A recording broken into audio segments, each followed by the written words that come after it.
Get the latest in Cardinal sports. Benny Rogers brings you the latest in scores and standings throughout the region. Cardinal Weekly starts now. Welcome to another edition of Cardinal Weekly presented by the Cardinal Sports Network. I'm Benny Rogers, the Sports Information Officer here at the college. How about those Cardinals? They rallied from a 38-21 deficit deep in the second half Saturday in the Southwest Junior College Football Conference Regional Championship game at Bruce Field to pull out a 56-45 win against the Navarro Bulldogs, who had won the last three regional titles. As a result of their 8th straight win and the 2nd straight against Navarro this season, the Cardinals improved to 9-2 and moved to number 6 in the final NJCAA regular season rankings and earned an invitation to go bowling. The Cardinals will be playing 8-2 Mesa Community College in the Champs Heart of Texas Bowl in Coppers Cove on Saturday, December the 7th. Kickoff is at 11 a.m. It will be the Cardinals' 2nd bowl appearance in 3 years and the college's 19th overall. And now we're joined by Brad Smiley, the head coach of the Cardinal football team, who was named the Southwest Junior College Football Conference Coach of the Year. Brad, thanks for stopping by today and congratulations on a great season. Thanks, Benny. It was a great time. We had a wonderful year. Before we talk about the season and what lies ahead for the Cardinals, I want to turn our attention back to the Navarro game, the championship game this past Saturday. It's late in the second half. You're down 38-21. You're playing a team that's plus 14 in the turnover ratio. They won the last 3 regional championships. What was your level of concern getting to be? I don't know. I don't necessarily think I was ever really concerned. I mean, I'll be honest with you. Our guys, we broke it down going into the fourth quarter. We were behind. We broke it down, get that ring. We knew we were going to get it. It's just one of those years. You just had that feeling that your kids were going to go out there and make something happen, and were we going to create something, create a takeaway, or do whatever we had to do, and to get the victory. And just like, it's kind of par for the course this year. We've had to come back from behind. We were down big in the Tyler game, and we were, down, not necessarily big there, but we were down. But, our guys were going to find a way to make it happen, and our guys were going to find a way to win that bank game. We talked at the start of the season, you and I did, and there were just so many question marks about this team. You had so many freshmen up and down the lineup that were going to have to come through for you, and some sophomores were going to have to step up their game from a year ago. Obviously, a lot of that happened, but how did we get to this point to where we are now?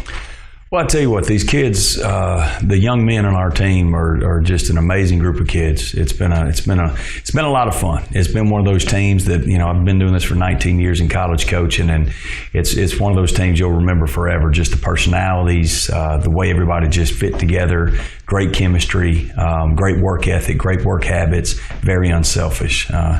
When you throw those out there about a team, it's going to be a special year. And, we had some lessons we had to learn. We had some growth and maturing that we had to do early in the year.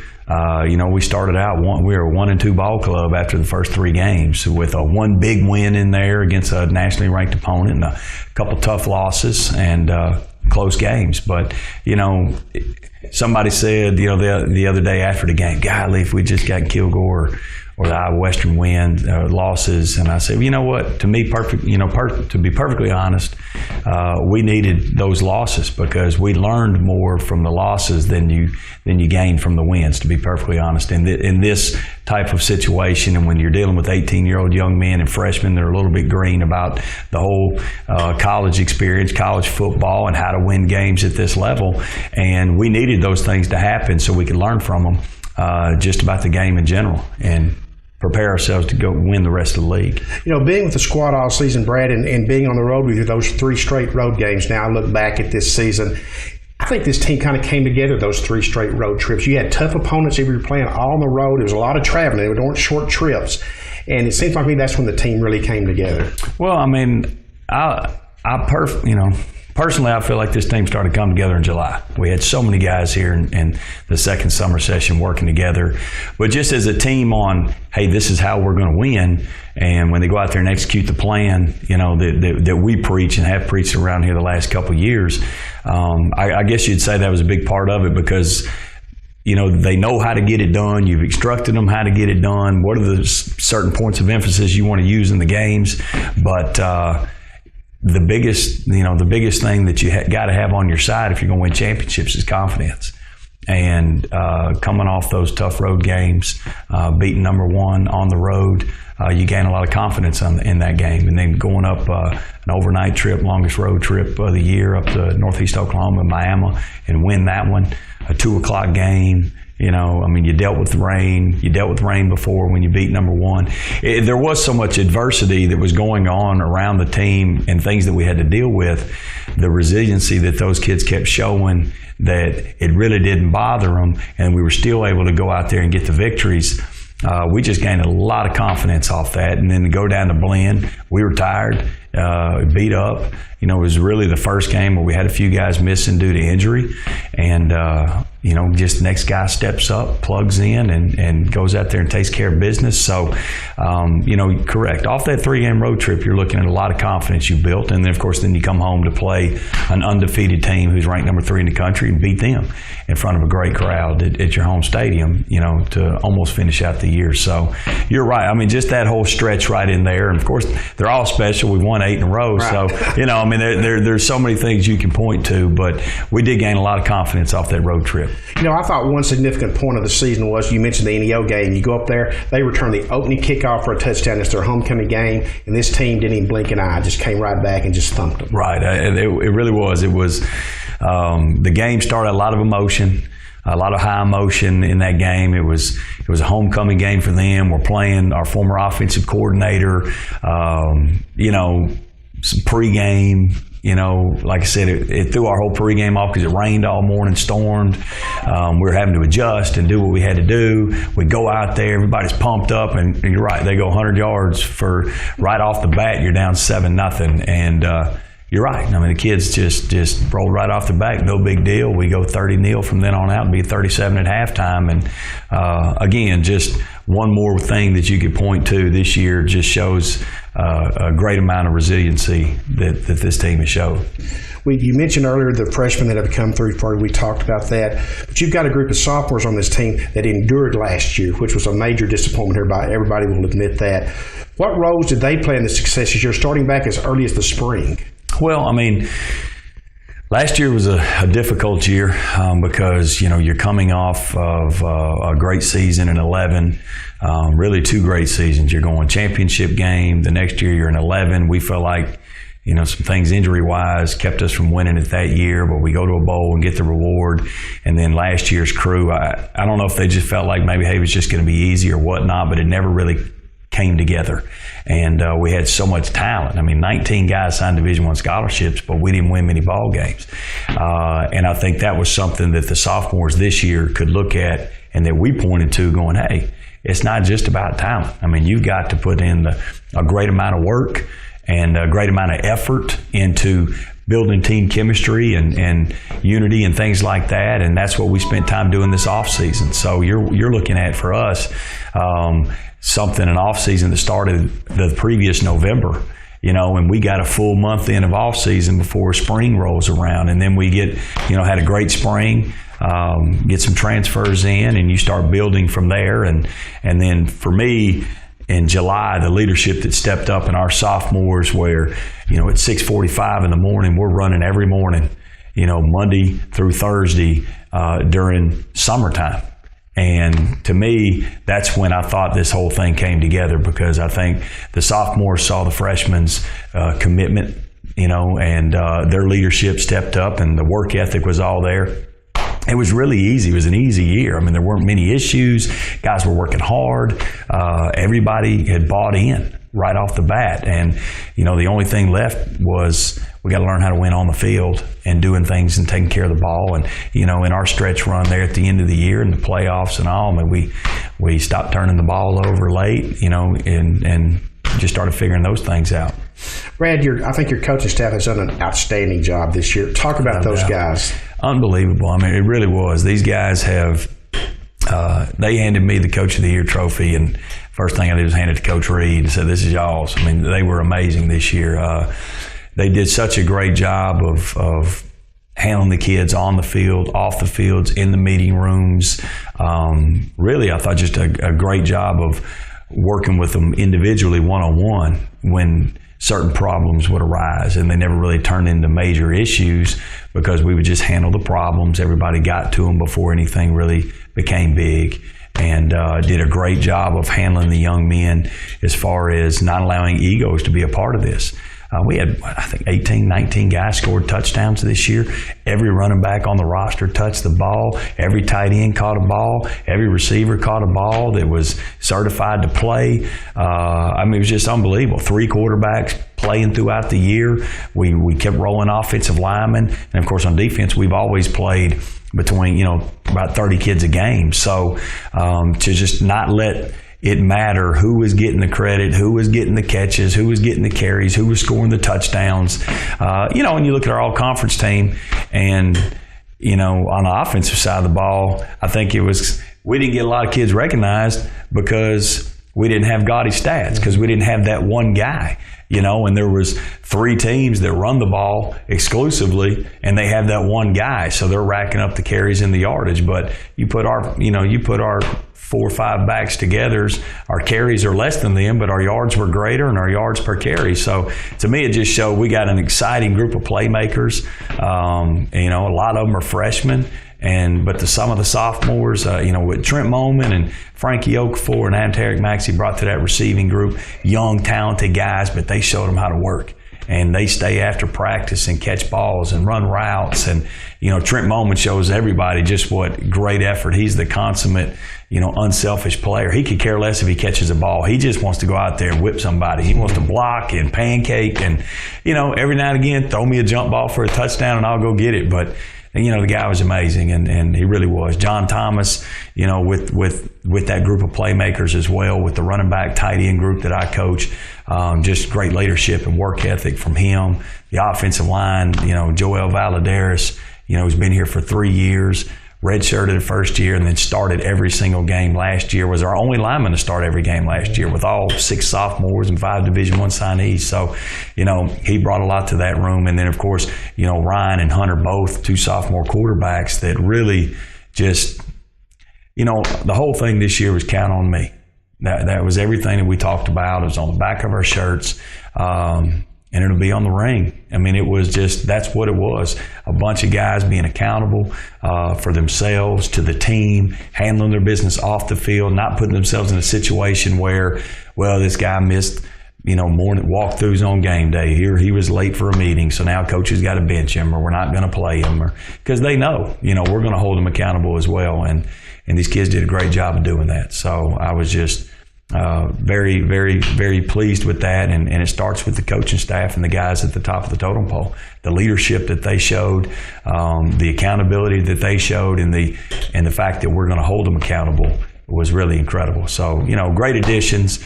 Coach Patterson, offensive coordinator. I mean, we finished up number 1 in the conference in total offense, number 4 in the country total offense, number 1 passing, number 3 passing. Nationally. Even running the football, we were 3rd in the conference, but we're still 15th, top 15 in the country, put up incredible numbers. Coach Pond in the offensive line, Coach Whitfield with that receiving group.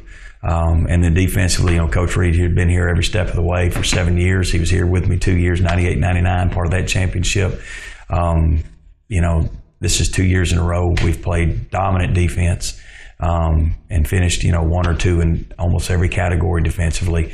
Jeremiah Lashley coming in at defensive line was great because it allowed us to move Blake Bryan over to linebackers, which I think was a perfect fit for him and that crew in there. And, Coach Ashley, who's been through this league as a player and signed and gone on to play major college football and do great things. The defensive line, we're able to look at him and just learn a lot and just come to work every day. So the depth that we had this year, we played more kids than we've ever played.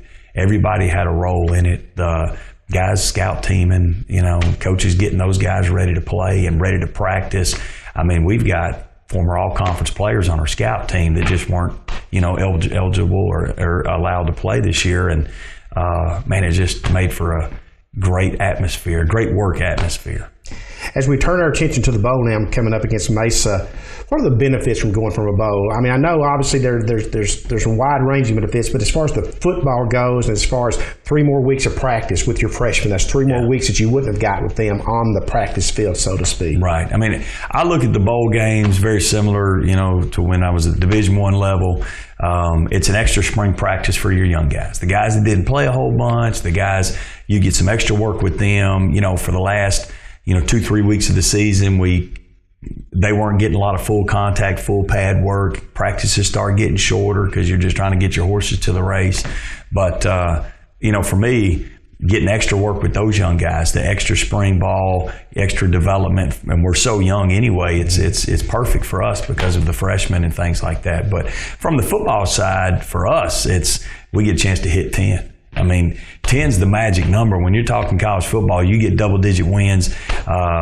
You hit that 10 number, you've had a great year. And, of course, we're sitting at number 6 in the country, and all 5 teams in front of us are playing. 4 of them are playing each other. So it's about hitting 10 and finishing top 5 in the country and just being a great springboard for, the guys that are returning moving into next year and getting an opportunity. As I told the sophomores, hey, this is an opportunity for us to start high next year and not have to work our way up from the depths of nowhere, which is what we had to do this year. I mean, you look at this year, we're beat number 1 team in the country and we were still ranked behind them for 2 weeks. You beat number 3. You got to do what you got to do. So this gives them an opportunity to springboard for next year.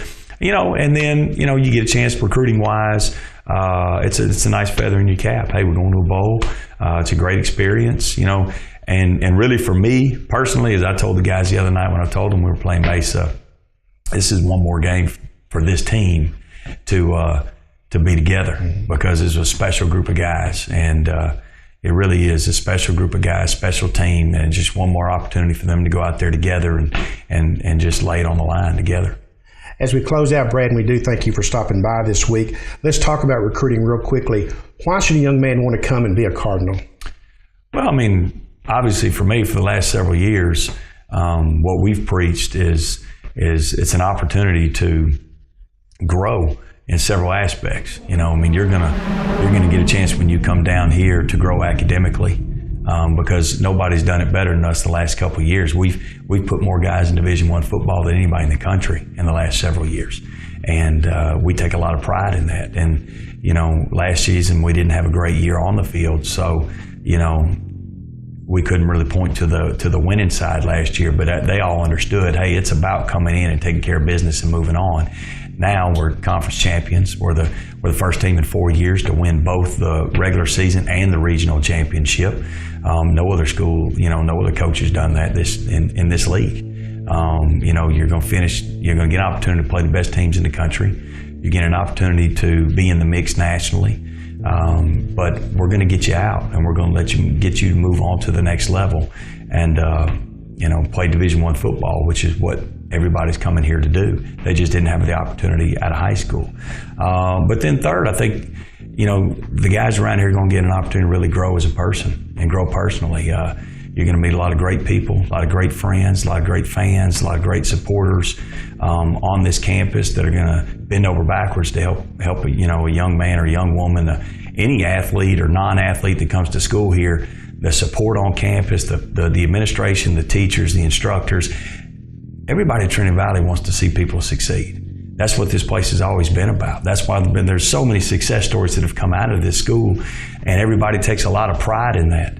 And that's what they want to see. They want to see these young men and women be able to come in and succeed at the next level, succeed in life. Everybody has great stories of people that have come through this school and that have been students here and that they've had in the classrooms or had in the tutoring labs or just, served in the lunchroom, whatever it is. But there's been some unbelievable people come through these doors, and everybody takes a lot of pride in that. And you see it every year when we have our homecoming and Hall of Fame games and just the great stories that come out of those things. So it's, at Trinity Valley, what I tell young men every year, here, it's more than just football. And everybody else in this league, they sell football and we this and we that and he this and he that. Well, Here it's more than just football. You're going to have some unbelievable memories, lifetimes worth of friends, and you're going to get a chance to win. You will win, and you're going to get a chance to do what you came here to do, which is graduate and move on to the highest level. Brad, thanks for stopping by today, and again, congratulations on a great season and best of luck in Copper's Cove. Awesome. Benny, thank you so much. And everybody, all the fans, the community, the administration, the support, all the campus. It was a fun year. Unbelievable. Hope to see everybody in Copper's Cove. But me as the head coach and for the team and our staff, we just want to thank everybody for being a part of it. It was a special year and a lot of fun. Coach Brad Smiley. Hey guys, listen. Hey, you guys are unbelievable. Unbelievable. I don't even know what to say, man. I don't even know what to say. What an unbelievable game. Unbelievable game, man. I mean, honestly, blows my mind each week how you guys can come out here and find ways to win football games. Unbelievable. Love you. Congratulations, man. You earned this. Hey, got our second trophy. Got that ring. Yeah!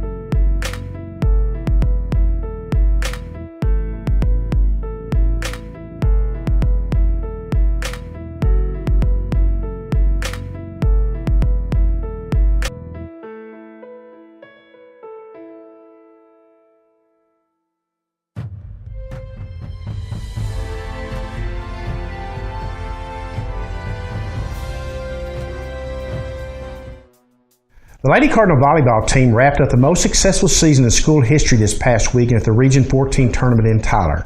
Coach Tasha Spain's squad went 1-2 in the tournament, defeating San Jacinto and falling to Tyler and Paris. The win against San Jacinto represented the first tournament win in school history. Other highlights of the season were the most wins in a season, qualifying for the regional tournament for a second straight year, and achieving the first ever national ranking at number 19. The Lady Cardinals finished the year 21-15. Congratulations to the Lady Cardinals on a memorable season. In basketball, the Cardinals and Lady Cardinals are both off to unbeaten starts. The Cardinals are 5-0, and the two-time defending national champion Lady Cardinals are 3-0. The Cardinals have home games Friday and Saturday in the Best Western Classic. They play Coffeyville at 7:30 p.m. Friday and Ranger at 4 p.m. Saturday. The next home game for the Lady Cardinals is Friday, November 29th against Arkansas Baptist at 7 p.m. That's going to wrap it up for this edition of Cardinal Weekly. For the Cardinal Sports Network, this is Benny Rogers reporting.